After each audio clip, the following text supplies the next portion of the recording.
Assalamualaikum warahmatullahi wabarakatuh. Waalaikumsalam warahmatullahi wabarakatuh. Alhamdulillah, wassalatu wassalamu ala rasulillah, wala hawla wala quwata illa billah. Amma ba'du, asbahna wa asbahal mulku lillah, walhamdulillah, la syarikalah, la ilaha illa huwa wa ilaihin nusyur. Asbahna ala fitratil islam wa kalimatil ikhlas wa ala dini nabiyina Muhammadin sallallahu alaihi wasallam wa ala millati abina Ibrahim hanifa wa ma kana minal musyrikin. A'udzu bikalimatillahi tammati min syarri ma khalaq. A'udzu bikalimatillahi tammati min kulli syaitanin wa hammah wa min kulli 'ainin lammah. Raditu billahi rabba wa bil islami dina wa bi Muhammadin nabiyya wa rasula. Ibu-ibu jamaah salihah yang dimuliakan Allah Subhanahu wa taala, alhamdulillah bersyukur pada Allah pagi ini kita bisa bersilaturahim, menimba ilmu, menjalin ukhuwah. Mudah-mudahan niat ikhlas ibu-ibu semuanya ke majelis ilmu ini mendapatkan tambahan pahala dari Allah Subhanahu wa taala. Amin. Dan juga mendapatkan tambahan ampunan dosa dari Allah Subhanahu wa taala. Amin ya rabbal alamin. Ya Allah, kami memohon ibadah yang istiqomah. Ya Allah, kami memohon akhir hayat husnul khatimah. Amin ya rabbal alamin. Ya. Ibu-ibu yang dimuliakan Allah Subhanahu wa taala, keutamaan salat menurut Ibnul Qayyim, Imam Ibnul Qayyim, ya, kata beliau ada 8 keutamaan sholat 5 waktu, tentunya sholat-sholat sunnah yang lainnya, ya. Dalam kitab Zadul Ma'ad, ya, juz 4 halaman 304, kata beliau 8 keutamaan sholat. Yang pertama itu, sholat itu mujlibatun lirizki, ya, mujlibatun lirizki. Ngertos ibu-ibu? Ngertos rizki namanya. Jadi rizki itu bahasa Arab yang sudah mengindonesia, ya. Mujlibatun, mendatangkan rezeki, mendatangkan rezeki, ya. Pernah berpengalaman ibu-ibu dengan sholat rezeki datang gitu? Ada kisah sebuah keluarga, ya, habis bepergian, ya, weekend gitu kan bahasa sekarang mah, ya. Sampai rumah itu maghrib, ya, sampai rumah maghrib. Di masjid musola sudah mulai sholat maghrib, baru nyampe rumah. Maka sang suami putuskan kita sholat di rumah berjamaah dengan anak-anak. Istrinya, maklum ibu-ibu mah ya, emang luar biasa. Begitu nyampe rumah yang diingat dapur, ya. Pas buka rice cooker, loh kok nggak ada nasi, apalagi lauknya, gitu kan. Akhirnya bismillah mau masak dulu, ya, sambil nyolokin, sambil goreng telur apa gitu kan misalnya. Kata suaminya, nggak usah, kita sholat dulu, maghrib itu sebentar, dari maghrib ke isya sebentar, yuk kita sholat dulu. Nggak jadi tuh mau nyolokin rice cooker, nggak jadi mau masak, semuanya wudhu semuanya. Kemudian sholat maghrib dipimpin sama suami imam, ya. Selesai sholat ada tamu, ning nong, gimana bunyi belnya bu? Assalamualaikum kan gitu, ya. Ya, selesai sholat banget itu, ya. Entah mungkin itu tamu mendengar sedang sholat, dia diam dulu gitu kan. Begitu selesai langsung assalamualaikum kan gitu, ya. Pas dibuka pintu sama istrinya, ternyata ada tamu membawa banyak makanan. Ada nasi, ada daging, ada lauk, ada sayur, ada kerupuk, ada buah-buahan. Pokoknya buat keluarga itu cukup lah gitu kan. Sangat cukup, bisa lebih. Oh ini punten, ada titipan ya. Ini isinya ini mohon diterima kan seperti itu. Ya. Diterima, alhamdulillah turun tamunya pergi. Suaminya nanya, apaan itu? Ini ternyata banyak makanan nih kita. Tuh kan, kita mendahulukan sholat, akhirnya mendatangkan rezeki. Itulah janji Allah Subhanahu wa Ta'ala. Ya, jadi dahulukan sholat karena diantara keutamaannya mendatangkan rezeki. Jadi masak nggak tuh si ibu? Jadi berkotor-kotor nggak di dapur? Enggak, yang dikirim itu aja banyak makanannya. Nah ini salah satu ya, rezeki itu dalam bentuk materi, benda diantaranya. Tapi ingat, rezeki juga bentuknya immateri. Ada yang materi, yang bukan materi. Apa? Sehat walafiat, itu juga rezeki. Jadi sholat itu mendatangkan rezeki materi dan mendatangkan rezeki non materi ya. Ibu bapak, ibu-ibu sekeluarga ya, anak-anak nurut, soleh soleha, itu juga rezeki ya.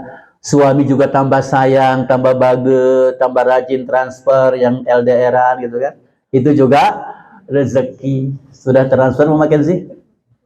Udah.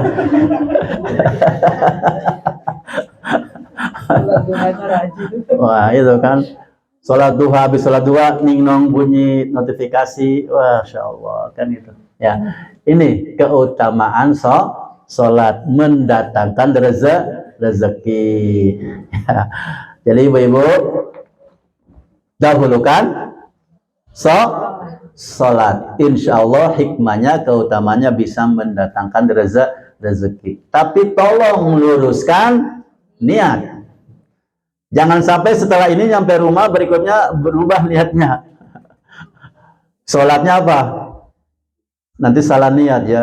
Ketika dia baca usolli fardhu zuhri arba rakaatin mustaqbilal qibla adaan lirizki. Bukan lillahi ta'ala ya. Enggak. Jadi tetap niatnya lillahi ta'ala. Masalah mendapatkan rezeki itu bonus hadiah dari Allah Subhanahu wa Ta'ala. Saya rasa ibu-ibu sudah pernah punya pengalaman hikmah sholat ternyata mendapatkan rezeki kan itu ya. Tahun 2017 sepertinya ya, Husnul itu kan tiap milad sebelum COVID itu ya, selalu ada jalan santai, jalan sehat, melibatkan warga Manis Kidul, Sumbawa gitu kan, dan sekitarnya yang mau ikut. Gratis, nggak ada beli-beli kupon, nggak ada ya. Ambil kupon jalan, yang penting bener jalannya, jangan motong gitu kan. Ya. Hadiahnya apa saat itu saya masih ingat, hadiah utamanya motor. Ya, apa Bu hadiahnya? Motor. Untuk motor ini siapapun berhak, pegawai Husnul berhak, orang luar juga berhak. Ini yang bikin semangat orang-orang luar ikutan. Siapa tahu dapat motor. Ternyata begitu hadiah utama diundi, yang dapat itu saya masih ingat, ibu-ibu ya 50-60 tahunan lah ya. Itu beliau yang dapat. Ya. Beliau yang dapat. Nah, ada yang penasaran? Penasaran. Ibu, gimana nih perasaannya bisa dapat hadiah motor? Seneng nggak? Ya seneng banget, alhamdulillah. Ada resepnya nggak apa gitu kan?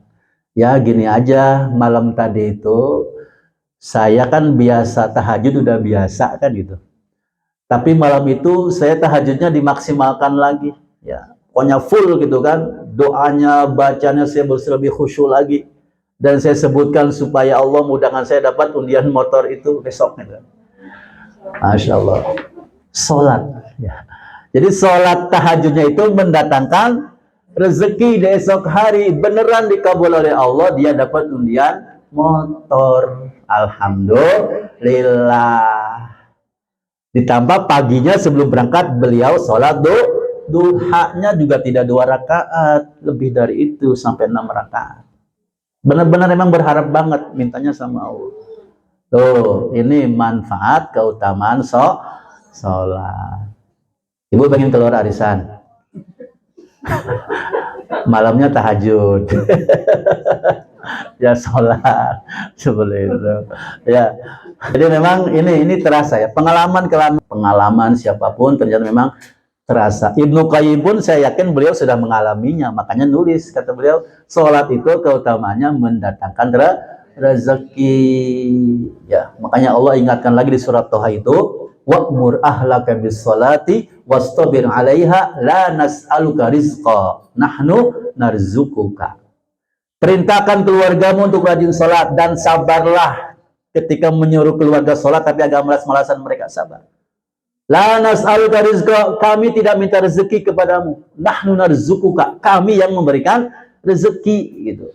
Jadi tenang aja, dahulukan sholat, utamakan sholat, insya Allah rezeki Allah berikan, baik materi maupun immateri ya. Yang kedua ya, hafizatun lissihah. Salat itu menjaga kesehatan. Ya. Bu Hajjah mustaqimah, alhamdulillah masih sehat, masih kuat, masih bisa ke pengajian, masih bisa nengok anak ya, perjalanan jauh, insya Allah itu barokah dari rajin sholat. Ya, kalau ditanya tiap malam tahajud pasti iya, cuma beliau tawadhu. Ya. Itu sholat sunnahnya, sholat fardu sudah pasti dilaksanakan. Ya, ini yang menyebabkan Rasul diantaranya tetap bugar, tetap sehat. Jadi jarang sakit, menjaga kesehatan. Ya, kalau tidak percaya juga ya tanya aja para dokter, tenaga ahli medis kesehatan, banyak penelitian. Ternyata sholat bermanfaat buat kesehatan. Dari mulai takbir, itu kan bergerak, ya, bergerak. Kalau senam gimana, Mi? Gini ya, ada gini ya. Wah, kita sholat. Kemudian begini, tahan ini kan, nah sama ya. Kemudian ruku harus lurus punggungnya kan, ya. Terus apa lagi? Duduk nekuk kaki gitu kan, duduk tahiyat nekuk lagi ya. Sujud, Bu, kalau sujud merem nggak usah merem, melek tetap kan, gelap nggak apa-apa, melek liatin sajadah itu kan. Itu ternyata kan menguatkan pandangan mata ya, menyiarkan pandangan mata gitu. Ini sholat merem gitu kan. Ya buka matanya ya, duduk tegak, duduk iftiras, tawaruk, itu semuanya ternyata bernilai, bermanfaat secara kesehatan. Makanya sholat tetap dilaksanakan seumur hidup tanpa alasan. Sambil berdiri, nggak bisa berdiri sambil duduk, nggak bisa duduk sambil berbaring, nggak bisa berbaring pakai isyarat, nggak bisa pakai isyarat disolatkan. Jadi manfaatnya luar biasa keutamaannya. Hafizatun lissihah, menjaga kesehatan. Ingin tetap sehat ibu-ibu?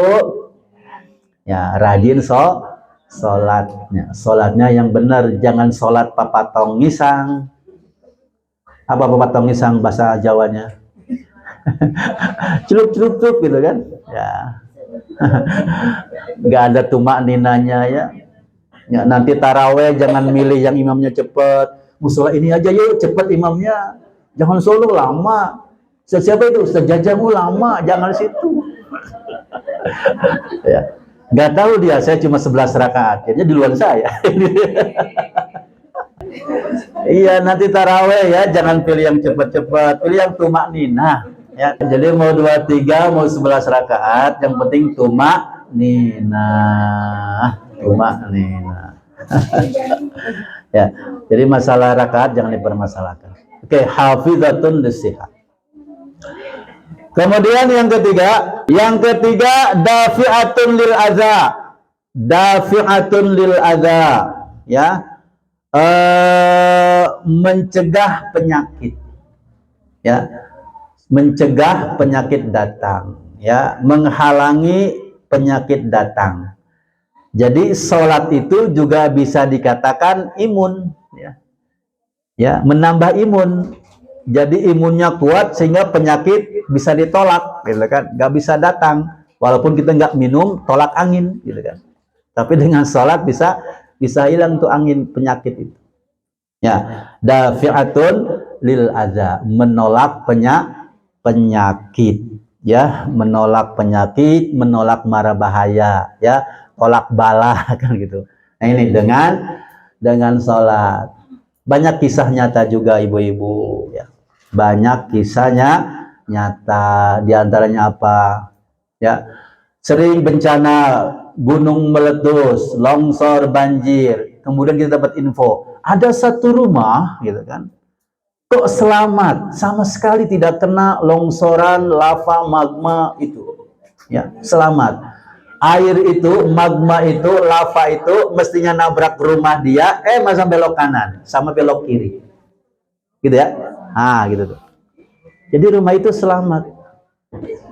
Dicari tahu, ya, dicari tahu ternyata penghuni rumah itu saat itu, malam itu, ketika gunung itu meletus, ketika banjir bandang, ketika longsor gempa bumi, dia sedang khusyuk, fokus munajat, sholat tahajud menghadap Allah Subhanahu wa Ta'ala. Jadi yang rumahnya mestinya diterjang longsor banjir, Allah selamatkan. Itu sering kan dengar berita gituan? Kemudian yang keempat, ya. Jadi kalau yang ketiga itu menolak. Jadi penyakit mau datang ditolak, diusir, ya. Nah, jadi penyakitnya nggak jadi masuk. Yang keempat, muttaridatun lil adwa, mengusir penyakit.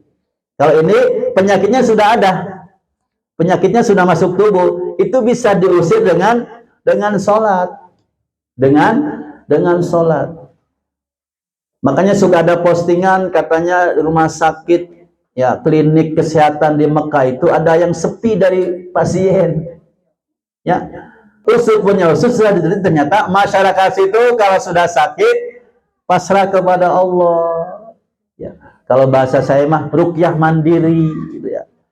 Selain sholat rajin, baca Al-Fatihah, ayat kursi, qul falaq bin nas, yakin, ya.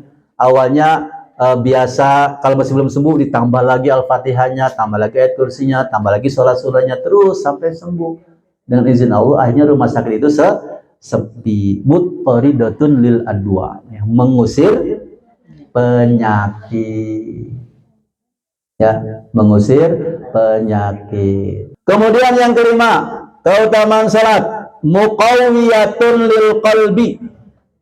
Muqawwiyatun lil qalbi, menguatkan hati, ya. Ada istilah salat istikharah, itu untuk menguatkan hati, pilihan, ya. Bahkan sekedar salat fardu pun kita laksanakan itu bisa menguatkan hati, ya, meyakinkan hati, menenangkan hati, karena salat ini penuh dengan zikir. Penuh dengan zikir enggak? Iya, doa zikir semua dari Allahu Akbar, ya, sampai Assalamualaikum itu, ya. Ini, ya, menguatkan hati kita. Ibu ragu-ragu sholat, ya, ragu-ragu sholat, ya. Mau ke pengajian ragu-ragu, ke pengajian apa arisan, ya, ke pengajian apa ikut teman-teman, ya, berenang, ke pengajian apa ikut senam, ya, ragu-ragu. Oh, enggak, saya mengadeng ini aja, ngadeng. Kalau beneran ya mohon maaf. Ya, ya itu. Nah, sholat ambil wudhu, kemudian sholat. Nah, nanti kalau sholat kan setannya pergi, ya. Malaikat menguatkan, ayo ke pengajian. Masa kalah sama Bu Haja Mustaqimah. Beliau udah sesepuh kita, udah senior. Masa beliau datang kita enggak? Senam, renang, ke mall, healing, masih banyak hari yang lain, kan gitu, ya. Nah ini, jadi muqawiyatun lil qalbi, menguatkan hati untuk berbuat kebaikan, ya, berbuat kebaikan. Karena suka ada saran, gimana ya Ustaz biar hati saya mantap dengan pilihan saya, mau kuliah di sini, atau mau milih calon suami ini, calon ini. Dilaksanakanlah sholat, ya. Kemudian kalau bisa sholat juga sholat istikharah. Nah ini untuk menguatkan hati memilih, ya, memilih, ya. Keutamaan sholat yang keenam, ibu-ibu, mubayyidatun lil wajhi. Sholat itu bikin wajah bersinar, bikin wajah bercahaya, ya, bikin wajah terlihat nyaman, glowing gitu kan, seperti itu, ya, bikin wajah terlihat bersinar, bercahaya. Ini makanya karena ketika sholat itu kita harus berwudu, dengan wudu itulah kotoran-kotoran hilang, ya, baik kotoran lahir maupun kotoran batin. Jadi membuat wajah ini bersih bersinar, ya, dengan sholat. Makanya orang Islamah tetap kelihatan beda yang rajin sholat sama yang tidak, ya. Jadi orang walaupun pakai punten skincare-nya berjuta-juta, ya, orang Korea misalnya, ya, glowing banget, tetap kurang atau tidak bersinar, ya.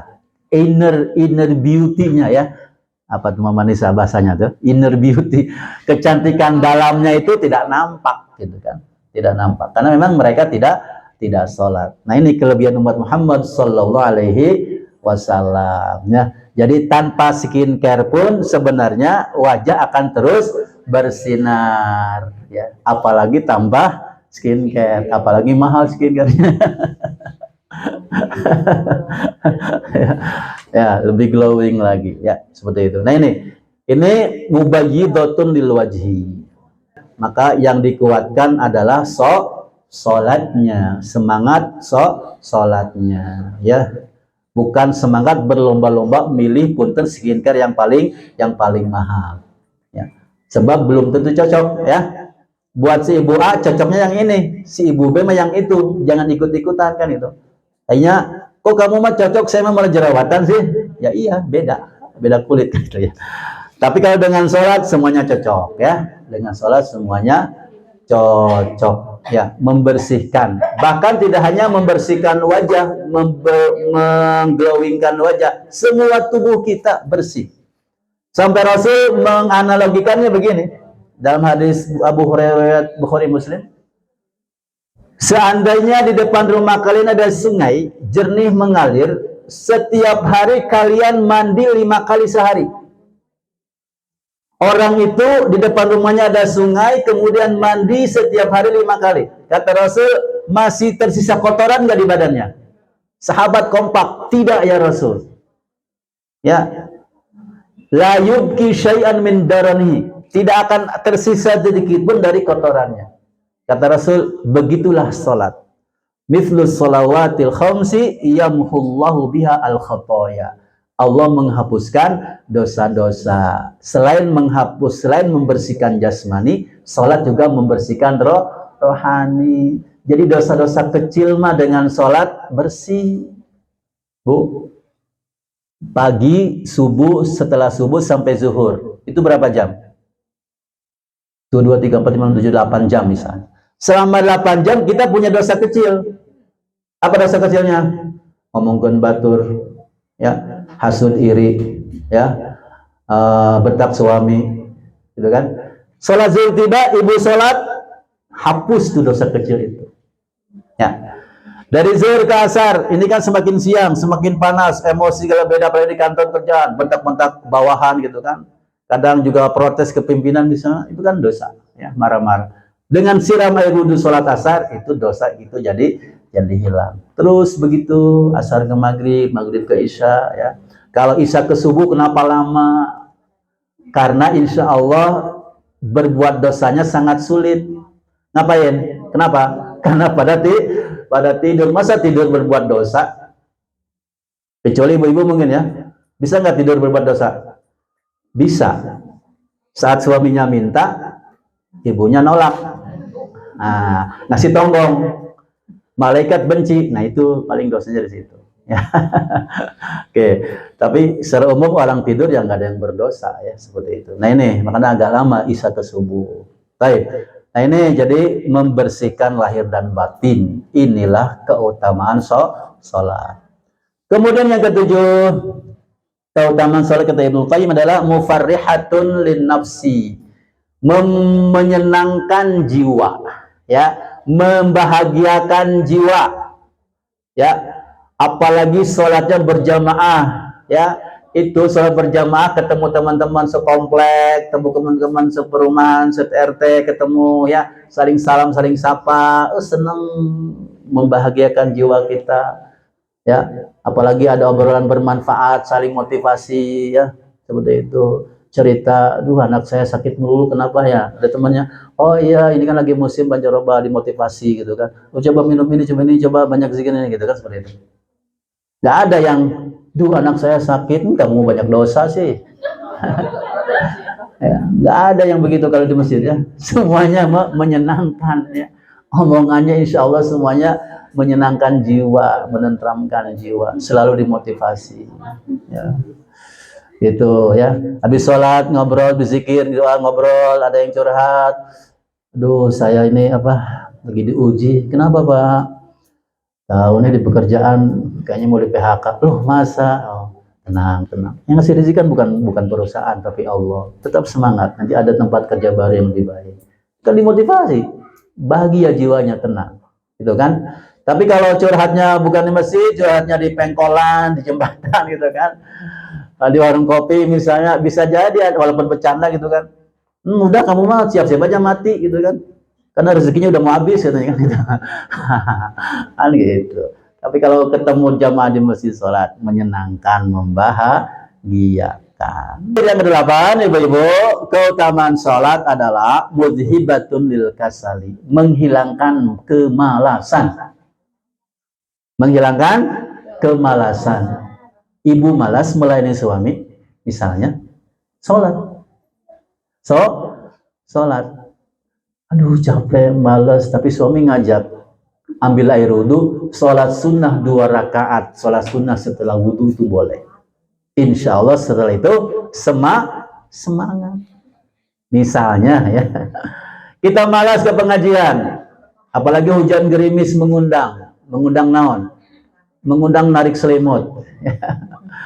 Bismillah ambil air wudhu, sholat duha di rumah 2 rakaat, setelah itu semangat. Ya, ditambah temannya ngebel, nge-WA. Ayo ke pengajian kan itu. Nah, tambah semangat lagi. Ini, jadi sholat itu bisa menghilangkan kemalasan. Anak kita malas belajar, malas kerjain KR, malas kerjain Quran, malas kerjain tugas. Habis liburan, malas ke pesantren lagi. Habis liburan, malas ke kampus lagi. Habis liburan, malas kemana? Ke pengajian lagi misalnya. Ya. Sholat, insya Allah jadi hilang. Ya, jadi hilang. Ini manfaat, hikmah, keutamaan sholat yang ke-8, menghilangkan kemalasan. Ya, ibu-ibu, luar biasa ini ya, 8 keutamaan sholat yang ditulis oleh Imam Ibnu Qayyim. Ya, jadi beliau nulis berdasarkan pengalaman orang lain, gitu kan? Yang dirasakannya berdasarkan pengalaman Nabi dan Rasul lewat hadis-hadisnya ya para sahabat. Ini beliau simpulkan ada 8. Maka mari hikmah Isra Miraj ini diantaranya adalah kita semangat terus meningkatkan kualitas sholat kita ya, yang biasanya khusyuknya 60% jadi naik 70%, naik 80%, naik 90%, naik 95%. Ada yang 100%? Cum yang sudah bisa 100% sholat, hadiahnya tuh HP saya, silakan bawa pulang sama tripodnya. Cum, Mama Linda pernah sholat khusus 100%? Ibu-ibu semuanya? Ya. Ya. Kita belum ada yang bisa ya sholat khusus 100%. Memang sulit ibu-ibu, tapi kita harus berusaha. Jangan sampai sholat dari takbir sampai salam nggak ingat apa-apa. Ingatnya apa? lamunan, hayalan, lintasan, dunia dan sebagainya ya. Nah ini, jadi makanya sebelum sholat itu harus wudhu dulu ya, biar kita lebih fokus, lebih konsentrasi seperti itu.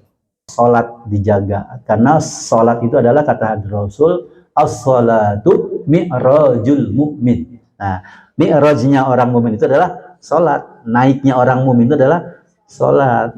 Karena oleh Isra Mi'raj apa tadi? Sholat. Baik, demikian ibu-ibu 8 fungsi sholat ya yang diungkapkan, yang ditulis oleh Imam Ibnu Qayyim. Semoga bermanfaat buat kita semuanya dan kita bisa maksimal sholat kita dan bisa mendapatkan 8 keutamaan ini dalam hidup kita. Amin ya rabbal alamin. Demikian, kurang lebihnya mohon maaf. Hasbunallahu wa ni'mal wakil, ni'mal waliyyun nasir. Wassalamualaikum warahmatullahi wabarakatuh. Waalaikumsalam warahmatullahi wabarakatuh.